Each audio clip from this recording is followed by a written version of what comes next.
Ginger, it's Luke here with the King Country. How you doing today? I'm doing good. How are you? I can't complain. You sound very awake. I've been doing. I've been talking for an hour 15 so far. So if I'm not awake now, then I'm not sure what coffee's gonna do.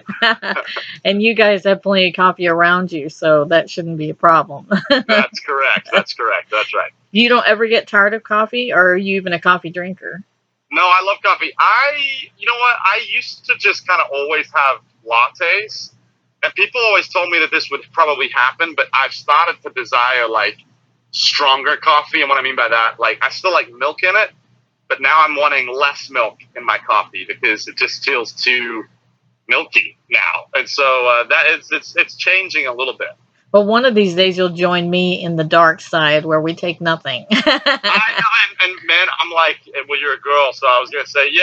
They always say that it's gonna grow hair on your chest, but I guess I don't have any hair on my chest because I don't like dark coffee.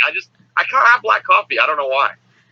It tastes the way it smells, though. It smells amazing. It tastes like that too. I guess know. you gotta have it made right too. I think it's into the damn a weakling is what it is. Well, maybe with eventually with the touring, you'll come over to our side of things, but yeah, the dark side of the force. Exactly. There you go. So I'm so curious because I haven't talked to you since you guys launched your Burn the Ships World Tour. So how has it gone? Because just in my head, just the magnitude of this whole thing going down, like I just thought it's got to be massive, but also massive, amazing as well. So what's it been like? It has been a very, very, very sweet. It's been a very sweet time. I don't know how else you can say it. We started kind of in Australia, or we didn't kind of. We did start actually in New Zealand. In New Zealand, went to Australia, played the Philippines and Singapore, and I mean all of those shows were. It was just kind of an overwhelming experience, to be honest, because especially for Australia. I mean, we're Australians. We booked that tour not knowing what would happen, and we played the Sydney Opera House twice. Wow. Most of the shows there, there were plenty of people at. It was just it was just an amazing kind of big hug from people you hope to be hugged by, if that makes sense. When it's your country, it's where you come from. And so now to have brought the tour back to America, and then this fall to be kind of continuing on with the world tour, it's very exciting. And I would think, since you're telling everybody like literally for King and Country, you're out there, so Australia ought to already know you've got their back. You're taking their battle cry out. Yeah, but when you've never been someplace, you just don't know, and so that to be able to go back to Australia and have them be so kind and loving towards us, that was amazing. Were they able to understand you? Had you lost too much of your accent? I've definitely lost too much of my accent. But yes, they still did understand me. Well, so there's so many cool things. For one, the Burn the Ships tour is coming here to Michigan. You're actually coming here twice. You're coming the 27th of next month at my daughter's college. I have two daughters at Eastern Michigan University. That's awesome. And you guys are going to be at my daughter's college. So I can't wait to see this whole thing set up at my daughter's school. And then you come back again October 3rd to Muskegon, which is on the west side of the state. So I'm curious. So how is this bow of the ship kind of thing worked out with like having people in it and all of that? I mean, just did it turn out like you kind of conceptualized?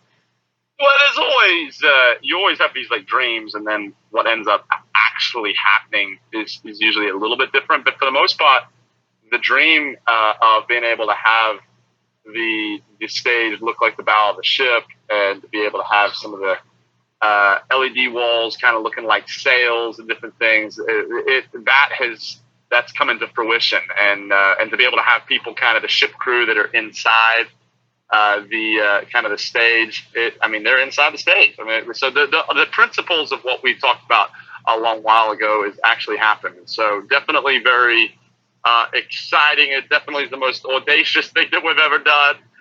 But we also hope for it to be the most memorable. And I think the most challenging and inspiring. To be able to an environment is a big part of an event, a big part of a show, and so our hope is that this opens up the chasms of people's hearts and souls in the process. And you also got to bring a special little guy out on stage. I saw little Leo. I did, yeah. It was funny when the kids were like kind of first born. I would do that a little bit more, and obviously because it's just fun. And but as they get older, I don't do it anymore. Because I just don't want. It just gets a little weird when they're 6 or 7 and they can kind of I don't know. It's different. And so up until that point, I don't think I'd ever brought Leo up on the stage. And so Courtney and Leo were out on the road.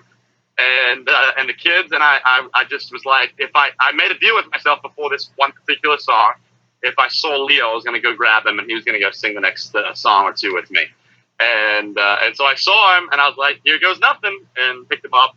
Obviously, I had this beautiful memory, with our little boy. So yeah, definitely one that I'll remember for a long time.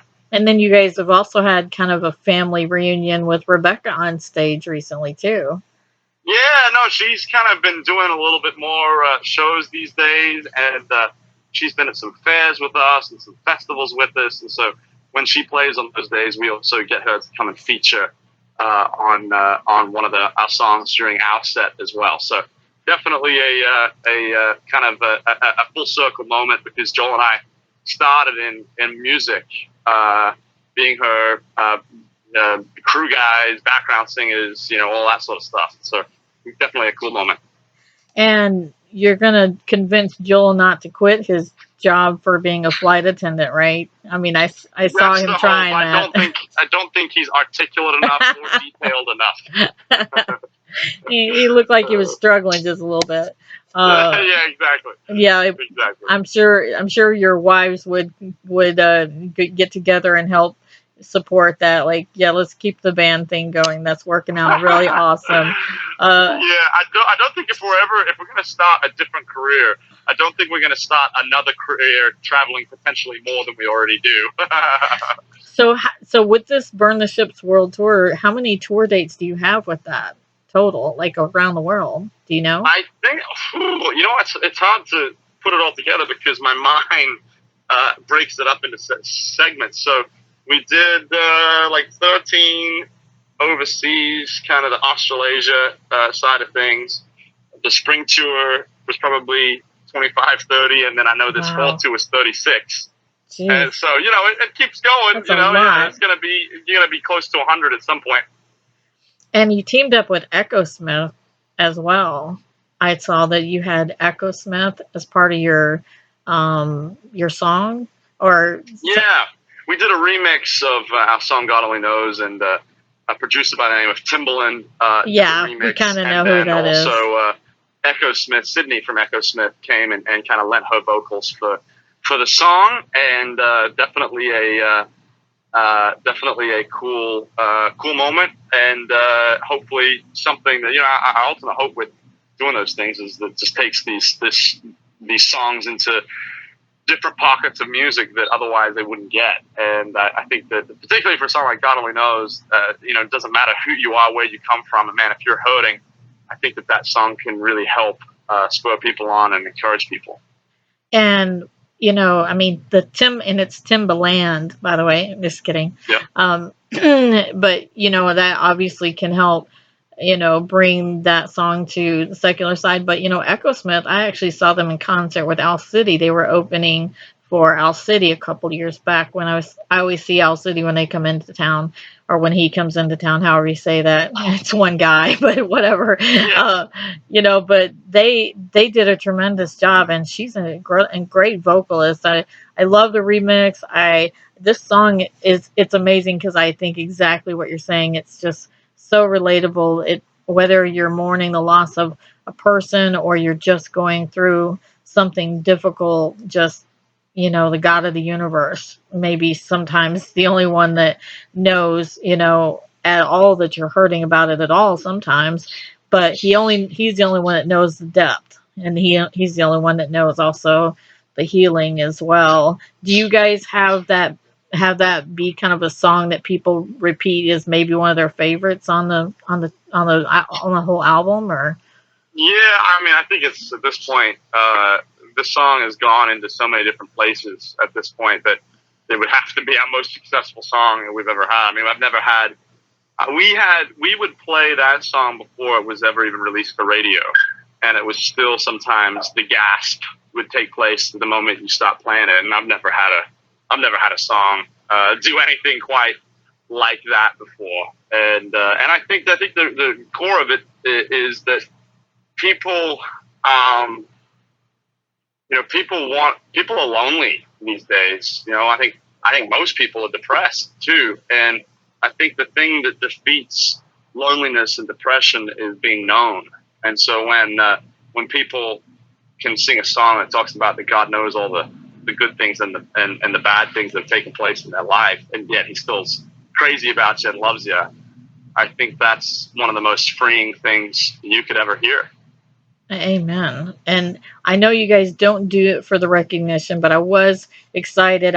Since I talked to you last, you guys on the Caleb Fan Awards, you got Group Duo of the Year, and God Only Knows got the best single for the year. So congrats on that. Like I said, you guys are some of the most realist guys in Christian music that I've ever met. So I know you don't do it for that, but still, congrats. It was awesome to see you guys get that. Well, you are very, very kind. Thank you very much. Well, I know you have yet more interviews to go and more talking to do, so I'll let you get to that. Hey, here's the deal. Good thing I like talking, right? So I'm fine to do it. But thank You're you very so much fun to talk to. Thank you very much. You guys have a blessed time, and we'll see you next month here in Michigan. All right. Sounds like a plan. Thank you very much. Thanks, Luke.